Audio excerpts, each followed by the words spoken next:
O programa E Agora, José? Notícias comentadas sobre educação pública e privada. Transmitido pela Cultura Online para todo o Brasil. Produção e apresentação Ivan Cláudio Guedes. Direção e supervisão do jornalista Felipe de Souza.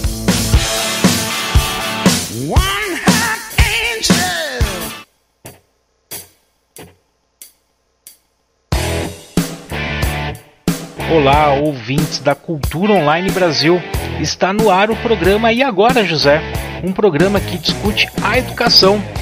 Eu sou o Ivan Cláudio Guedes e é um enorme prazer poder discutir com vocês as notícias da educação.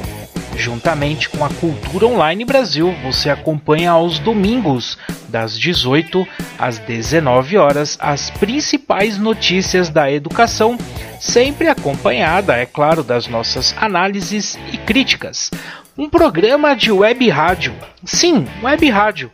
Assim você pode continuar navegando enquanto nos ouve. Bem, esperamos que este programa lhe traga boas reflexões e críticas. Entre em contato com a Cultura Online Brasil através do site culturaonlinebrasil.net ou culturaonlinebr.org e deixe seus comentários, suas críticas e sugestões. Você também pode acompanhar as notícias da educação no Facebook do programa E Agora, José, e também poderá encaminhar suas notícias, críticas, sugestões, tudo por lá, online. Por fim, eu também recomendo que você acesse o canal do YouTube do programa E Agora, José, e acompanhe os programas passados. Vamos começar o programa de hoje com as notícias.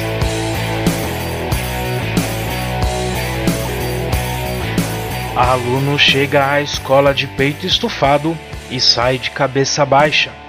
As provas e índices nacionais como o IDEB, o Índice de Desenvolvimento da Educação Básica, divulgado esta semana, dia 8, tem mostrado aos gestores públicos que os alunos brasileiros entram na escola com pique, mas vão perdendo gás no caminho.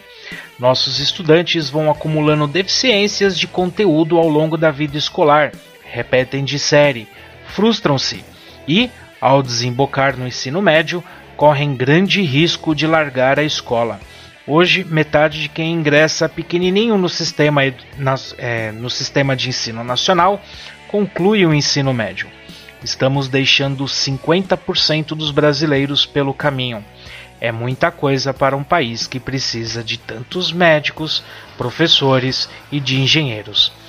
O IDEB mostra que, além de não cumprir o papel de formar adequadamente nossos meninos e meninas, a escola brasileira está, aos poucos, acabando com o gosto deles pelos estudos. O aluno chega de peito estufado ao início do fundamental aos 6 anos e sai de cabeça baixa no ensino médio, se conseguir concluí-lo. No começo, animados, os pequeninos tiram boas notas em disciplinas como português e matemática, usadas na composição do índice do IDEB. Depois, a coisa vai piorando. A escola fica chata. De acordo com os dados do IDEB, o país ficou estagnado em 3,7 pontos no ensino médio, o que é bem abaixo da meta de 4,3 pontos. Com exceção do Amazonas e de Pernambuco, os demais estados brasileiros estão longe das metas estabelecidas pelo governo para a última fase da educação básica.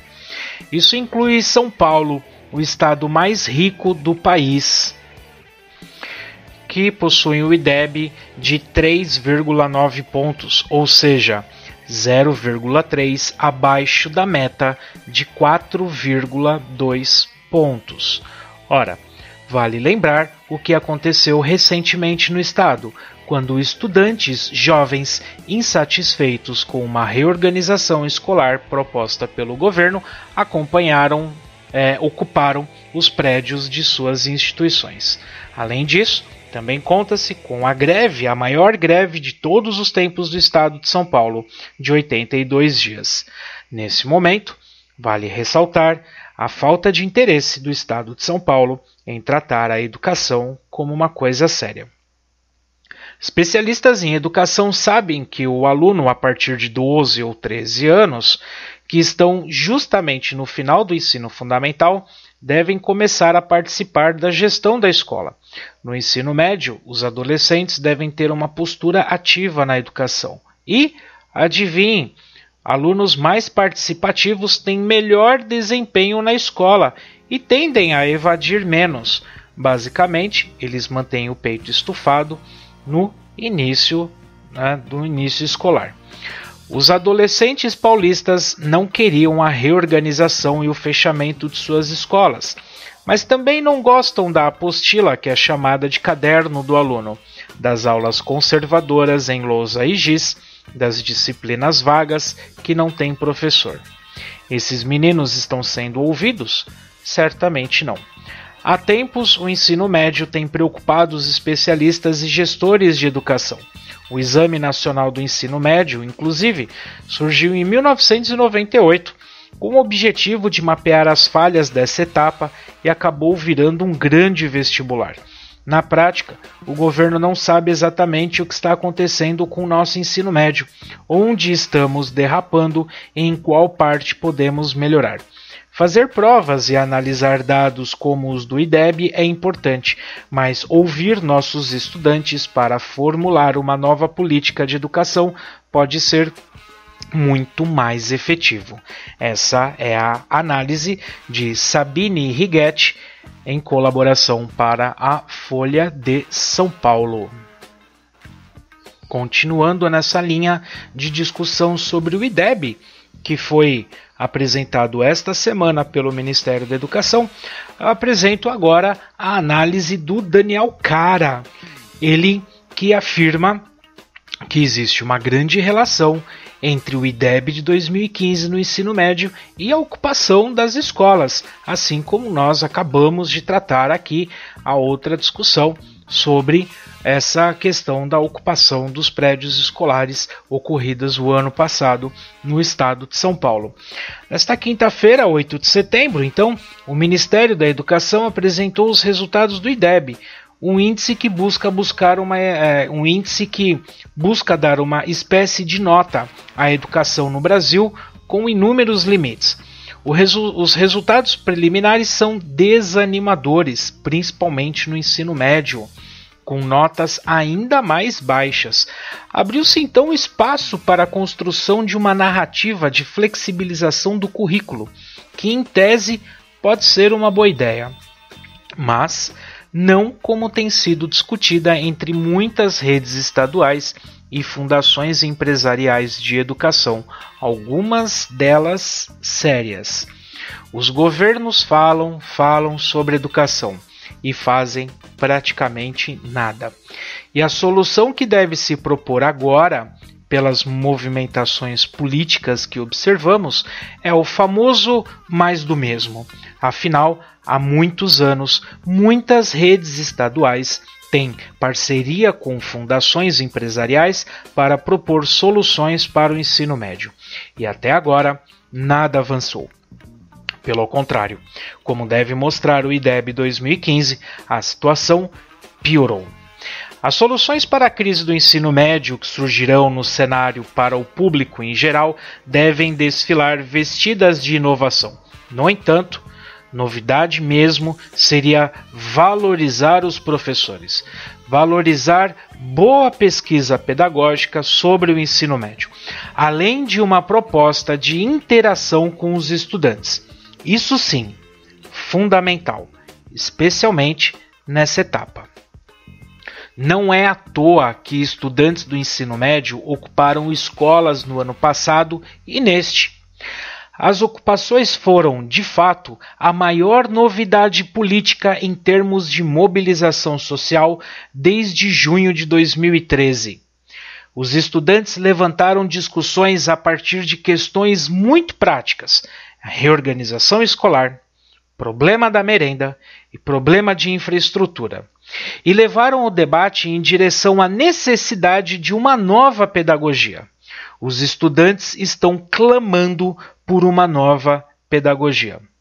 E os governos estaduais estão mostrando uma grave incompetência nos últimos anos. Eles não conseguem fazer essa reivindicação dos alunos se tornar uma pauta de trabalho. Este é mais um início de que as articulações com as fundações empresariais, que em muitas redes estaduais já somam pelo menos 5 anos, chegando em alguns lugares em até 20 anos de trabalho conjunto, não dão certo, uma vez que são alheias à questão fundamental, que é a questão pedagógica.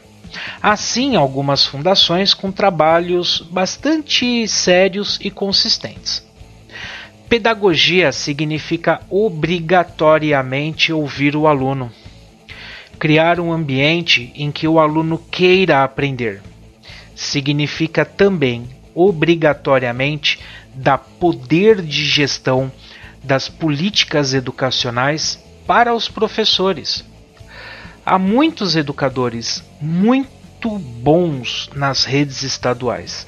Pessoas que não estão sendo ouvidas para construir as políticas de educação. Sim, é claro que também existem muitos profissionais que não são competentes e que não têm formação adequada, como em qualquer outra área. Mas já passou a hora de investirmos em questões estruturais, como melhorar a formação docente, melhorar o salário da categoria. Nenhuma rede pública no mundo deu certo sem saber interagir com os educadores. A Coreia do Sul, que era um dos países mais pobres do mundo após a guerra da Coreia entre Sul e Norte, tornou-se um dínamo em termos de política de educação, mesmo sem ter no início do processo professores totalmente preparados para dar conta dessa revolução. Eles enfrentaram o desafio dando todo tipo de incentivo e apoio para os professores, mesmo para aqueles com dificuldade, e estruturaram sua política fazendo com que os docentes tivessem condições de trabalho necessárias para colocar em prática uma boa política de educação. Não buscaram soluções mágicas, nem ouviram pessoas bem-intencionadas, alheias ao debate pedagógico. Bem-intencionadas, entre aspas, é claro. Mas, ao fim e ao cabo, em termos de política de educação, há muito discurso e pouca seriedade. Ou a solução é estrutural, e isso vai levar tempo e exigir suor, ou então vamos continuar buscando uma bala de prata, como essas, baseadas em soluções de muitos movimentos empresariais que podem até ser bem intencionados, mas que não são completamente amadores, mas que são completamente amadores em termos pedagógicos. No atual cenário, também passa a existir um outro interesse: capacitação de recursos junto aos governos. Na política de ensino fundamental dos anos finais e dos anos iniciais, as secretarias têm maior autonomia e já têm realizado um trabalho mais dedicado ao fortalecimento da gestão. Já no ensino médio, ocorre de tudo. E é importante dizer, as dificuldades do ensino médio se devem a uma incapacidade de muitos governos estaduais de fazer uma boa política de educação para essa etapa. Infelizmente, este é um fato. A situação é bem complicada e minha impressão é que vamos entrar ainda mais no buraco, considerando a insistência dos governadores em buscar soluções alheias à proposta pedagógica. Essa é a análise de Daniel Cara, direto do blog do Daniel Cara. Daniel Cara tem 37 anos, doutorando em Educação na USP e mestre em Ciência Política pela USP. É coordenador geral da Campanha Nacional pelo Direito à Educação e membro do Fórum Nacional de Educação. Isso me traz certamente uma compreensão de que o Daniel Cara é um bom cara. Entendeu o trocadilho? Daniel Cara coloca a ferida aqui, coloca o dedo numa ferida muito interessante, que é justamente o interesse de várias empresas em captar recursos públicos para se fazer sei lá o que. Primeiro, que a não participação dos alunos em relação ao processo educativo, e isso é fantástico aqui no Brasil. A gente espera que o sistema educativo funcione como um elevador de cima para baixo, sem parar em nenhum andar. Não se escuta alunos, não se escuta professores, não se escuta pais, não se escuta a comunidade. As determinações, elas vêm de cima para baixo e espera-se que se cumpra. Novamente, nós voltamos ao que o professor Luiz Carlos de Freitas chama de período neotecnicista, em que a gente cumpre metas, a gente cumpre ordens, a gente cumpre determinações pedagógicas de quem não é pedagogo. Já que eu citei o professor Luiz Carlos de Freitas, eu também gostaria de trazer a essa discussão uma análise do próprio professor Luiz Carlos de Freitas, direto do site avaliaçãoeducacional.com, site que é administrado pelo professor Luiz Carlos de Freitas. Luiz Carlos de Freitas, no dia 8 de setembro, publicou o seguinte artigo: MEC apresenta o IDEB e esquece dos professores. Hoje, o ministro da Educação apresentou os resultados do IDEB. A Prova Brasil em si ficou de fora na apresentação. O que se viu foi um ministro centralizador que não deixou a equipe se manifestar em nenhum momento durante a apresentação dos dados. Mesmo na fase das perguntas da imprensa, não fosse a habilidade da repórter do estado de São Paulo fazendo uma pergunta específica para a presidenta do INEP, a equipe estaria muda até o final da entrevista, condenada a passar bilhetinhos e cochichar no ouvido do ministro para instruí-lo das respostas. No entanto, há que se dizer que o INEP, em relação ao IDEB, elaborou um resultado dos dados muito melhor do que até agora era feito. Porém, a nova versão não abrange os dados da Prova Brasil, o que impede uma série de outras análises mais interessantes. Com isso, não apresenta dados de níveis socioeconômicos e não desagrega dados por raça, por alunos pobres e ricos, gêneros e outros recortes indispensáveis para entender a educação brasileira. Ajuda, mas não melhora muito. Quanto à Prova Brasil, somente foi disponibilizado no site do INEP um PowerPoint com o resumo dos dados que está longe de ser considerado um relatório da edição e não resolve as demandas mencionadas. O tom da apresentação foi aquele da catástrofe. A senha está dada. A mídia deverá nos próximos dias entoar a cantiga de uma profunda crise no ensino médio brasileiro, que será redimida pela ação do MEC propondo a reforma do ensino médio. E o que o ministro já adiantou? Ou o Congresso aprova o projeto de reforma logo, ou haverá uma medida provisória liberando o governo para começar a reforma. Tudo justificado nas notas do IDEB. Como afirma Daniel Cara, as soluções para a crise do ensino médio que surgirão no cenário para o público em geral devem desfilar vestidas de inovação. É mais do mesmo, critica Daniel Cara. Eu acabei de ler essa análise do Daniel. No entanto, novidade mesmo seria valorizar os professores, valorizar a boa pesquisa pedagógica sobre o ensino médio, além de uma proposta de interação com os estudantes. Também frase do Daniel Cara, que nós acabamos de apresentar aqui. Porém, a cabeça do MEC é a da responsabilização, vale dizer, a fixação pelos resultados. O que importou o tempo todo para o ministro é se a meta foi atingida e não se as redes melhoraram em relação ao ano anterior, se houve progresso.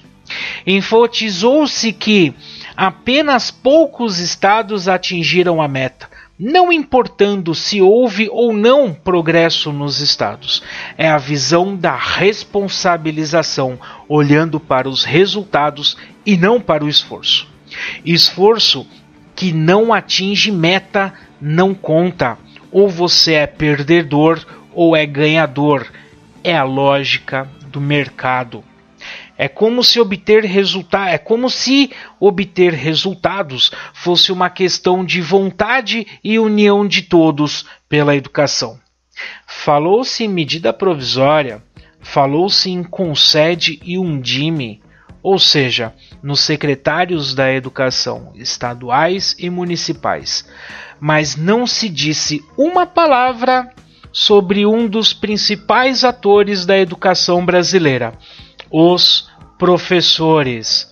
Não foram uma única vez lembrados pelo ministro e seus assessores. Nenhum estímulo, nem apelo. São meros subordinados dos secretários de educação. A lógica é a da pressão via escala hierárquica. O que conta é a gestão, tese central para os reformadores empresariais. Os demais fatores do processo educativo, em especial aqueles que atingem 60% de influência sobre o desempenho dos estudantes, também não foram lembrados. O que a reforma empresarial se esquece, ou não quer levar em conta, é que os testes revelam muito mais o nível socioeconômico dos estudantes. Portanto, mudanças estruturais como quer o MEC são coadjuvante de outras que não estão sendo consideradas, bem como aponta Daniel Cara. E pressão sobre as redes via secretários de educação não fará melhorar a escola de forma consistente e duradoura. Essa é a análise do professor Luiz Carlos de Freitas, que traz uma dura e consistente crítica em relação aos dados do IDEB que foram divulgados esta semana pelo governo do Mendoncinha, do Mendonça Filho. Dados esses que, conforme o professor Luiz Carlos de Freitas bem assinalou, não levam em consideração em nenhum momento a questão da escola. De forma com que nós estamos efetivamente pedindo que o aluno tenha participação nas nossas escolas, eis que nós não damos esse tipo de voz para que os professores, aqueles que estão exatamente envolvidos com o processo educacional, participe das tomadas de decisões das políticas públicas. Isso é muito ruim, isso é desesperador, porque nós estamos vendo uma ditadura sendo instalada. Nós estamos vendo pessoas que não entendem absolutamente nada de educação controlando a educação. Esta semana, o governo do Michel Temer, o ministro Mendoncinha, cancelou também o programa Mais Educação. O programa Mais Educação, que tem como objetivo ampliar o acesso e a permanência dos alunos na escola em período contraturno. Ele cancelou sem dar maiores explicações. Na semana passada, o mesmo ministro também cancelou o combate ao analfabetismo adulto. Então a gente não sabe o que tem de educação dentro do Ministério da Educação. E isso, não sei você, ouvinte, mas isso para mim é desesperador. Isso é desesperador. Isso está abaixo do fundo do poço. É claro que aqueles que atingiram as metas estabelecidas pelo IDEB estão dando risada à toa, né? Aí você tem várias notícias trazendo que o município tal atingiu a meta, passou a meta. Aí o mérito é da gestão, não é do professor, não é de quem está lá no dia a dia em sala de aula. Como, por exemplo, eu vou pegar uma reportagem agora do jornal de hoje, O Povo Online. 77 das 100 melhores escolas do país estão no Ceará. Então, no que se refere aos primeiros 5 anos do ensino fundamental, 77 das 100 melhores escolas públicas do Brasil estão no Ceará. Os dados, os números que impressionam são do IDEB, relativos a 2015, divulgados essa semana pelo INEP. Esse é apenas um dos parâmetros em que o Ceará se destaca na primeira parte do ensino fundamental. As 24 primeiras posições são todas ocupadas por escolas do estado. Os desempenhos mais significativos são das escolas municipais São Joaquim, em Coreau, e Emílio Sendim, em Sobral. Ambas lideram o ranking com a nota 9,8 no IDEB.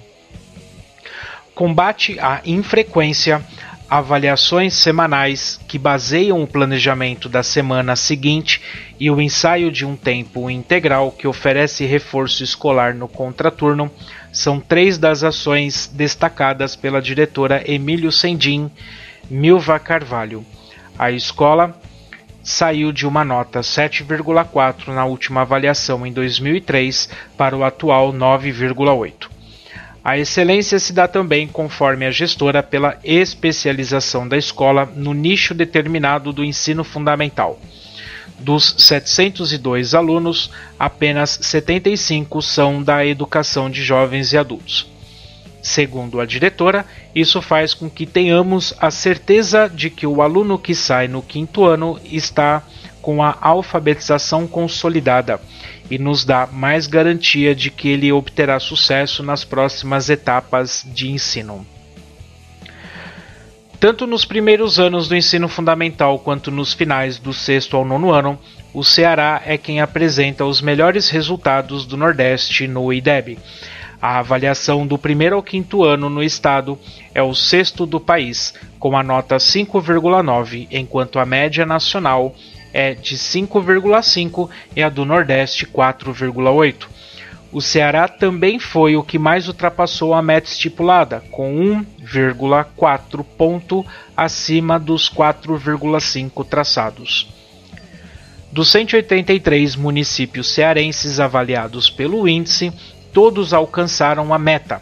Nesse quesito, apenas o Acre também conseguiu unanimemente nas cidades, com meta cumprida para os primeiros 5 anos do ensino fundamental. Quando são avaliados os dados do intervalo de 6º a 9º ano, os números até são mais modestos, mas 4,8 obtido pelo Ceará ainda nos deixa na 5ª posição do país e é superior aos 4,5 da média nacional e aos 4 da região. Além disso, o Ceará foi o único estado no Nordeste que conseguiu superar a meta, com meio ponto acima do objetivo traçado. Enfocando os dados municipais, Sobral é a cidade com os melhores resultados, liderando o ranking nacional com nota 8,8. Em segundo lugar, outra cidade cearense, Pires Ferreira, com 8,7. Entre os 10 municípios do país com melhores notas, 4 são do Ceará. Além das citadas, o deputado Irapuã Pinheiro, no 5º lugar, e Brejo Santo, no 6º lugar. Para alcançar o topo e saltar em 1 ponto desde a última pesquisa, quando teve nota 7,8, a titular da Secretaria Municipal de Educação de Sobral, Iracema Sampaio, acredita na estruturação da política educacional em 3 eixos norteadores: fortalecimento da gestão escolar, com escolha de diretores por processo seletivo e autonomia financeira e pedagógica dada ao núcleo gestor; incremento da formação pedagógica com investimento na formação do núcleo gestor e dos professores e na compra de material didático atualizado; e valorização do magistério com gratificações por desempenho. Esse terceiro ponto, na opinião da secretária, é muito importante porque faz com que os professores se redescubram no ofício de educar. Ela destaca também o alinhamento das políticas no município que fizeram com que todas as escolas apresentem notas muito próximas. Há um alinhamento no pensamento dos gestores de que é possível fazer, de que os meninos da escola pública têm potencial, desde que seja dada a condição a eles de aprender e ao professor de ensinar. Sem dúvida, se me permite a interrupção, mas sem dúvida, muita coisa do que ela colocou eu concordo, sem dúvida alguma, com exceção dessa forma de gratificação por desempenho. Eu não acredito na gratificação do desempenho, eu não acredito nessa forma de competição entre as escolas. Eu acredito sim na valorização do magistério, mas na valorização tanto no que se refere à formação continuada desse professor, quanto no que se refere ao salário mensal desse professor, e não a sua valorização mediante uma nota retirada no IDEB. Outro fator apontado pelo secretário estadual de Educação, Idilvan Alencar, é a adoção em todos os municípios das medidas preconizadas pelo Programa Alfabetização na Idade Certa, o PNAEC. A formação continuada dos professores, a premiação dos melhores resultados e o apoio aos piores resultados, a determinação do montante do recurso recebido pelo município que deverá ser destinado à educação, são algumas das ações destacadas pelo secretário. Segundo o secretário, hoje, uma grande parcela do investimento da Secretaria de Educação é destinada ao ensino fundamental, porque entendemos que é tarefa do Estado ser parceira do município. Apostar na alfabetização, é o que vai nos garantir melhores índices no futuro. Como eu disse, os municípios que conseguiram um indicador grande, um melhor indicador, ou enfim, que conseguiram atingir a meta, estão dando pulos de alegria, porque isso representa uma grande campanha eleitoral, diga-se de passagem. Não desmerecendo o trabalho, eu acho que o trabalho ele tem que ser reconhecido sim, mas me entristece muito essa concepção de que o aluno é uma mercadoria e que o professor é um cumpridor de metas. Eu não concordo com essa visão, não concordo absolutamente não concordo com essa visão reducionista de aluno mercadoria, de professor vendedor de alguma loja que tem que cumprir meta. Já os baixos índices do IDEB de 2015 deixam Alagoas entre os piores pela terceira vez. As notas de Alagoas do IDEB estão entre as piores do país. Em 2015, no entanto, os resultados apresentaram uma pequena melhora. Entre os municípios, Maragogi, Porto Real do Colégio, Campo Grande, Olho d'Água Grande e Porto de Pedras apresentaram as piores notas do estado para os anos iniciais e finais do ensino fundamental, que é de responsabilidade das prefeituras. Por outro lado, Jequiá da Praia e Junqueiro lideram o ranking em Amazonas. Ao chegar ao índice, o MEC calcula a relação entre o rendimento escolar, as taxas de aprovação, reprovação e abandono e o desempenho na Prova Brasil, aplicadas para crianças do 5º e 9º ano do ensino fundamental e 3º ano do ensino médio. As relações, com relação aos anos iniciais do ensino fundamental, Alagoas aparece com a nota 4,7, a quinta mais baixa do Brasil. Nos anos finais do ensino fundamental, o resultado é ainda mais baixo. Alagoas ficou com a nota 3,5, no último lugar do ranking. A situação se repete no ensino médio. O estado empatou com Bahia e Pará, com nota 3,1. A Secretaria de Estado da Educação informou por meio de nota que Alagoas cresceu 0,6 nos anos iniciais, 0,4 nos finais e 0,2 no ensino médio. Isso, ainda segundo a assessoria, significa que nos anos iniciais o estado foi o segundo que mais cresceu em qualidade de ensino. Segundo o levantamento divulgado com relação ao quinto ano do ensino fundamental, Maragogi ficou com nota 3,2. Aliás, Maragogi é linda, diga-se de passagem. Adorei, não vejo a hora de voltar lá. Abaixo da meta, que era de 3,6. O resultado ainda é maior que o registrado em 2013, quando o município alcançou a nota de 2,9. A nota mais alta do estado para os anos finais do ensino fundamental ficou com Jequiá da Praia, que obteve 6,8. A meta para o município era de 4,1. Bom, com relação aos alunos do nono ano, Porto Real do Colégio, Campo Grande, Olho d'Água Grande e Porto das Pedras empataram com 2,1, bem abaixo das metas estipuladas para eles. E aí segue-se uma lista com uma grande quantidade de municípios. Esses dados eles estão disponíveis no site do INEP. Você entra lá, ideb.inep.gov.br/resultado e você consegue consultar todo o Brasil por estado, por município, dependência estadual, dependência municipal, uma confluência dos dois. Você consegue trabalhar com esses dados, é bem interessante você verificá-los. A questão, novamente, recai sobre aquilo que eu já tinha colocado, que é a questão do cumprimento de metas, metas tão bem discutidas pelo Daniel Cara e pelo professor Freitas.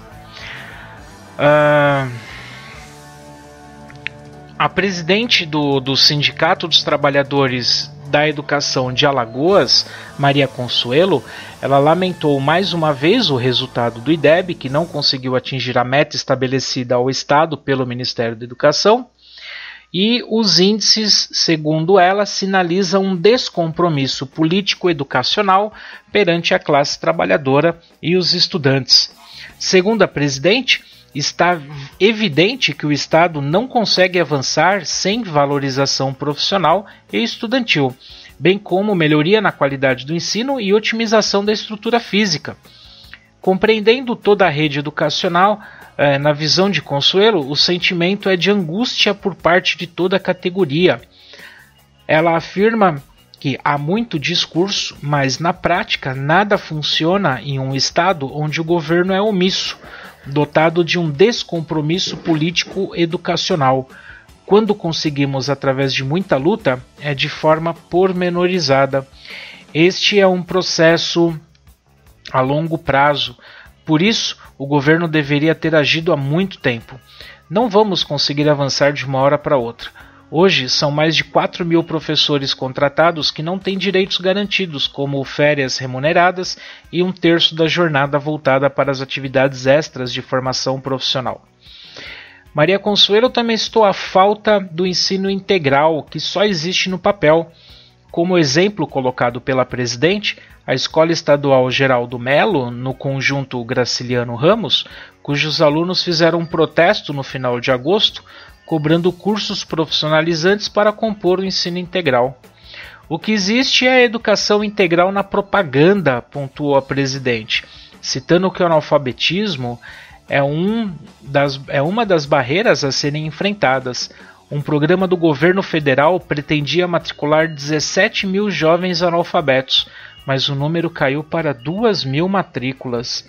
Questionada sobre possíveis medidas para tentar reverter o quadro negativo, a presidente do Sinteal se limitou a dizer que a entidade permanece na luta cotidiana, cobrando do Poder Executivo concurso público, convocação da reserva técnica e melhores condições de trabalho. Ou seja, precisamos reestruturar toda a rede de ensino para que no futuro cheguemos a alcançar as metas, pelo menos.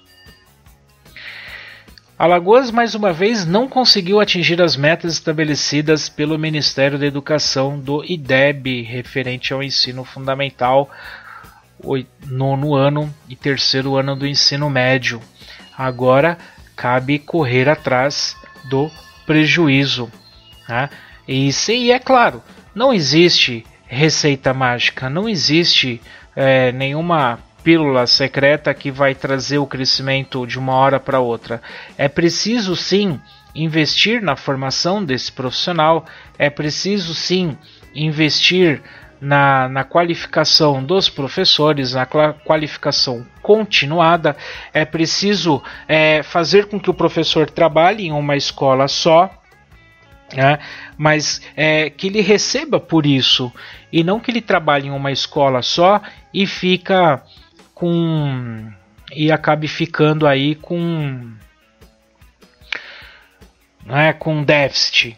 Então ele precisa ganhar bem para trabalhar em um lugar só e, preferencialmente, que ele tenha um processo de formação continuada. Então não tem como ninguém precisa inventar a roda. Ninguém precisa inventar a roda. O caso aqui é simplesmente você trabalhar com seriedade, de forma com que você realmente valorize a educação, tanto o aluno quanto o professor, os funcionários, a gestão, ofereça recursos, materiais, enfim, não dá para a gente fazer uma qualidade de educação só à base de giz, lousa, saliva, um professor mal remunerado, um professor mal preparado, um professor que tem que se desdobrar em 3, 4 escolas para poder ter o mínimo da sua subsistência. No Paraná, o estado do Paraná ultrapassou a meta estabelecida pelo IDEB para os anos iniciais do ensino fundamental na rede pública de ensino. Mesmo assim, 20% dos municípios avaliados ficaram abaixo da nota estabelecida. Os anos iniciais do ensino fundamental, lembrando que é do 1º ao 5º ano, as escolas, na sua maioria, elas são municipais. Os dados revelam também as melhores e as piores escolas da rede pública. Quer dizer, as piores que não atingiram a meta, né? O modo como o jornalista escreve, ele tem que tomar muito cuidado, né, para não pegar essa bobagem que eu acabei de ler aqui no G1, no site do Globo. A Escola Municipal Frederico Engel, em Foz do Iguaçu, no oeste do estado, e a Escola Municipal Ariovaldo Moura, no Maringá, tiveram a maior nota entre as avaliadas no ensino do 1º ao 5º ano. O índice alcançado foi de 8,5. A participação dos estudantes, sem dúvida, é importante. Na escola de Foz do Iguaçu, os professores investiram nas aulas de contraturno. De acordo com a professora Suzana Regina Felipe, a mesma linguagem de cobrança usada na sala de aula é adotada nas aulas de apoio, que são realizadas no período da tarde. Para a professora, ela afirma que houve um empenho muito grande de toda a equipe da escola, de toda a comunidade da escola, principalmente dos pais, que também apoiaram muito, que é o que a gente sempre coloca, né? Ninguém precisa inventar a roda. Agora, 3 escolas municipais que tiveram um índice muito ruim, de acordo com a professora de um desses colégios, a coordenadora pedagógica da Secretaria Municipal de Educação, a escola mantém a mesma diretora e a mesma equipe de 2013, quando atingiu a nota de 4,6. A secretária já identificou que a escola teve o maior número de transferências e se compara às outras unidades. A alta rotatividade dos alunos foi um dos fatores identificados numa primeira análise. A professora destaca que algumas escolas da cidade tiveram aumento do índice. Palmas tem outras 7 escolas municipais, mas nenhuma ultrapassou a meta do estado de 5,8. Nossa Senhora das Graças, no norte do estado, possui apenas uma escola municipal, a Francisca Sabino Ruiz, que atende 260 estudantes do 1º ao 5º ano, com nota 3,8, empata com as escolas de Peão e Palmas. A cidade obteve com o pior índice do Paraná. Para o diretor, Adevanir Zanella, as mudanças constantes da direção e da equipe pedagógica podem ter contribuído para o resultado. Ele assumiu a direção no início de 2016 e diz que há alterações da gestão todos os anos. Zanella acredita que a permanência de uma equipe por mais tempo poderia contribuir para a melhoria da qualidade do ensino. É uma sequência. Precisamos dar continuidade ao trabalho. A secretária municipal de Educação, Maria Lúcia Acioli Marques, diz que foi informada sobre a nota do IDEB apenas na tarde da sexta-feira e que vai conversar com o diretor e com os pedagogos para entender o motivo da queda do índice. Considerando que muda a direção toda hora, muda a equipe toda hora, realmente pode ser um dos fatores, dona secretária, só para constar. A meta da escola de 2015 era de 2,5 e a secretária sabia da dificuldade para alcançar a nota, mas não esperava uma redução. Surpresas acontecem! Diante do que a gente vem trabalhando e tentando fazer pela educação, achávamos que a nota teria melhorado. Em relação à mudança constante na direção e da equipe, relatada pelo atual diretor, a secretária reconheceu que a alteração da gestão pode ser um dos fatores para o desempenho da unidade. Para Marx, a secretária, a educação envolve uma sequência de trabalho dos professores que precisam estar comprometidos do 1º ao 5º ano. É um processo que vem desde a educação infantil, que envolve todo o processo escolar. Todos os professores, cada um teve a sua parcela e nós vamos ter que descobrir qual parcela falhou mais. Nossa, isso é uma ameaça? É isso que eu estou entendendo? Eu vou ler novamente. Todos os professores, cada um teve a sua parcela e nós vamos ter que descobrir qual a parcela falhou mais. Nossa, dona secretária, muito boa a sua resposta. A gente fica muito feliz em saber que a sua incompetência na gestão de um município pequeno recai sobre as costas dos professores. Isso é altamente gratificante. Os municípios com as maiores notas foram Atalaia, no noroeste, e Serranópolis do Iguaçu, no oeste do estado, com a nota 8,1. As cidades têm em comum uma única escola municipal atendendo ao ensino fundamental 1. Para a direção, as boas avaliações são resultados de uma longa caminhada, com alunos aprendendo a ler desde o 1º ano. A escola também possui contraturno 2 vezes por semana. Há um comprometimento de todos os envolvidos desde o início da alfabetização. Uma árvore, depois que está torta, é difícil endireitar, então é preciso fazer um trabalho desde a base, desde o primeiro tijolinho. Fantástico, é isso mesmo. Ele conta que os pais também têm papel importante no processo de aprendizagem e todos participam quando solicitados. Tá aí. A Escola Municipal Vânia Maria Simão, em Atalaia, tem pouco mais de 200 alunos. Todos recebem kits com material escolar e conjunto de uniformes. A escola conhece as famílias de todos os alunos e faz encontros com frequências para garantir a situação de cada um deles. A professora Elizabeth Bonessi conta que, com acompanhamento contínuo, não há reprovação nem evasão escolar. Falta o aluno, a gente corre atrás, já liga, já manda alguém para ver o que aconteceu. A diretora da escola explica que a equipe é comprometida com os professores responsáveis e dedicados. Sobre o contraturno, ela explica que ele atende as crianças na sua necessidade, de acordo com a dificuldade que apresenta. Então, não há como o porquê inventar a roda, não há o porquê trazer, importar alguma, como é que eu posso dizer, importar alguma teoria, importar alguma fórmula mágica. A fórmula está aí. Pega todos os fatores elencados desde o começo desse programa e faça uma lista. É isso.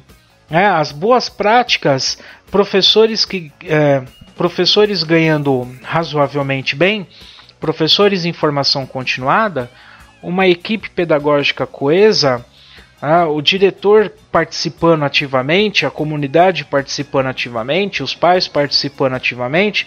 Não existe fórmula milagrosa, não existe fórmula mágica, existe bom senso e existe a queda de interesses privados sobre os interesses coletivos. Essa é a grande mensagem que o programa de hoje pretende te passar. Se você quer levantar os dados do IDEB do seu município, escute os professores, escute os alunos, veja o que está acontecendo, saia do seu gabinete e vá até os professores para ver o que realmente está acontecendo na escola. Quem sabe assim você realmente consegue melhorar não o índice, mas a qualidade da educação. Bom, espero que este programa tenha lhe trazido diversas críticas e sugestões. Às 20 horas vem aí Felipe de Souza com Noites de Domingo. Acompanhe toda a programação da Cultura Online Brasil através do site culturaonlinebrasil.net e culturaonlinebr.org. Desejo a todos e a todas uma excelente semana e até o próximo programa. E eu gostaria de fazer aqui um convite para você, professor. Conheça o meu site iceguedes.pro.br, navegue por diversos materiais que nós temos ali disponíveis, tanto para ajudar nas suas pesquisas sobre educação, quanto também trazendo muitas questões em metodologia do ensino e, é claro, na área de geografia. Se você for professor de história e gostar, mesmo que você não seja professor de história, mas quiser colocar ali, estudar mais sobre a história, você pode visitar o site nossahistoria.org. É um imenso prazer, agradeço muito a sua atenção até esse horário e até o próximo programa E Agora, José? E agora, José? Se você não quer perder nenhuma notícia da educação, nenhum programa E Agora, José, você se inscreve no nosso canal, clica na catraca, enviar para mim todas as notificações desse canal e dá o OK. Se você já foi inscrito, clica na catraca e apenas clique em enviar para mim todas as notificações desse canal e clique em salvar. Agora, se você quer constantemente ser atualizado com as principais notícias da educação, acesse facebook.com/prog.eagorajosé e visite a nossa página em que constantemente você será atualizado com as principais notícias da educação. Para isso, você curta a nossa página, clique aqui em curtir e no seu feed de notícias, clique aqui em ver primeiro. Pronto. Assim, as principais notícias da educação vão aparecer na sua linha do tempo e você vai ser sempre atualizado com os vídeos do programa E Agora, José? Um forte abraço e vamos juntos discutir a educação.